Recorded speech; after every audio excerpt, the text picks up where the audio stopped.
Welcome everyone to our podcast. Today, we're diving into an exciting new era of Korean cultural content.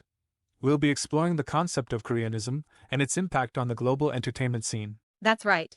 And what better way to kick off our discussion than by talking about the recent success of K-pop Demon Hunters, the animated film that's taken the world by storm. Absolutely. This film, produced by Sony Pictures Animation and released on Netflix, has really marked a turning point in the evolution of K-content. It's not just another hit, it's the dawn of a new era we're calling Koreanism. Fascinating. Can you elaborate on what exactly Koreanism means in this context? Of course. Koreanism is a concept introduced by Korean-American director Maggie Kang.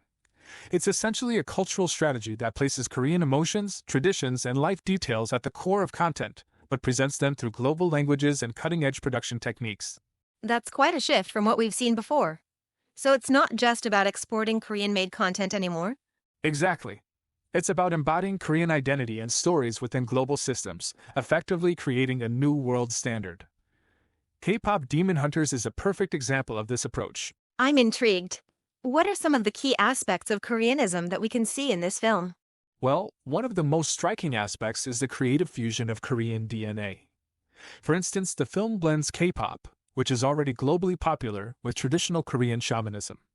It's a bold move that creates something entirely new and captivating. That's fascinating. I love how they're combining modern and traditional elements. Are there other examples of this fusion in the film? Absolutely. The film also incorporates traditional visual elements like the ilobongdo and folk art tigers.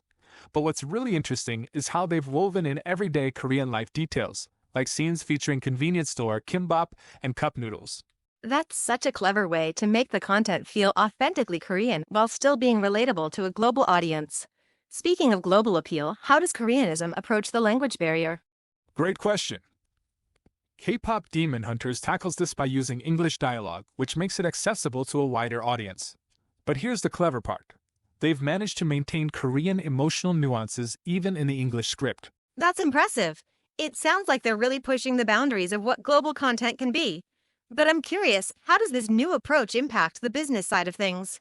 Well, that's where the concept of OSMU, or one-source multi-use, comes in.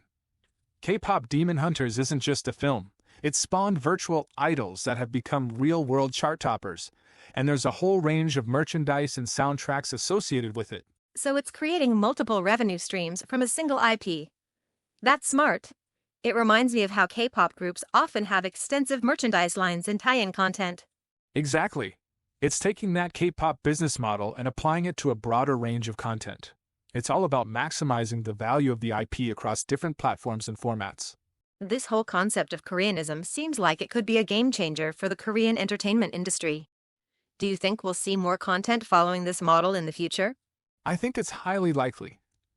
The success of K-pop Demon Hunters has shown that there's a huge appetite for content that's distinctly Korean in its essence but global in its presentation and reach. It's exciting to think about what might come next.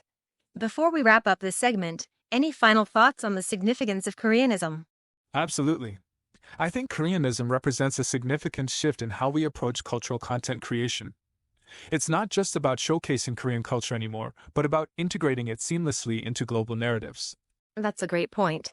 It seems like this approach could potentially elevate Korean content from being a niche interest to becoming a mainstream global phenomenon.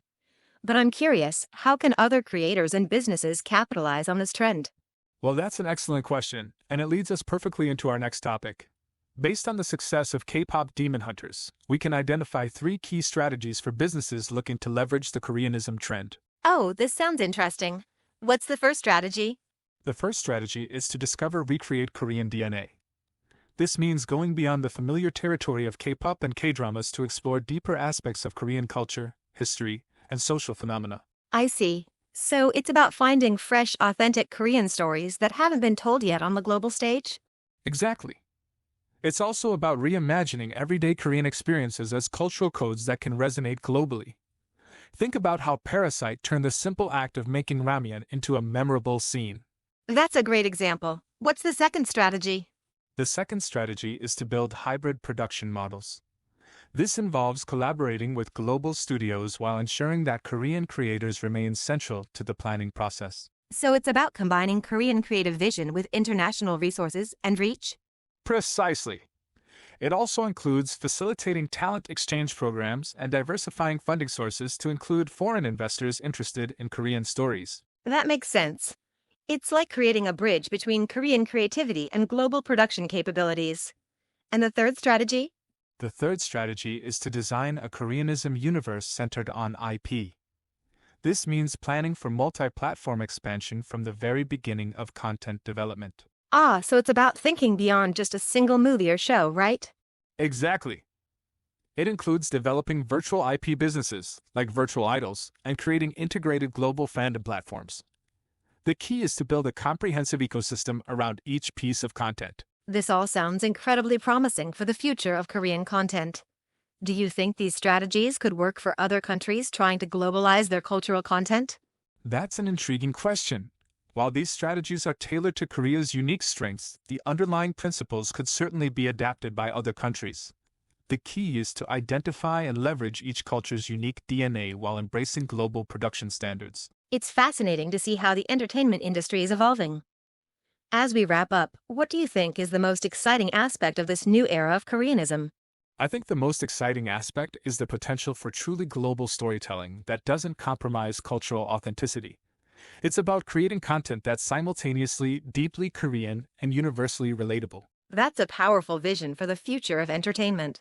Thank you for this insightful discussion on Koreanism and its impact on the global entertainment scene. Until next time, keep exploring, keep learning, and keep diving deep into the world of global content creation.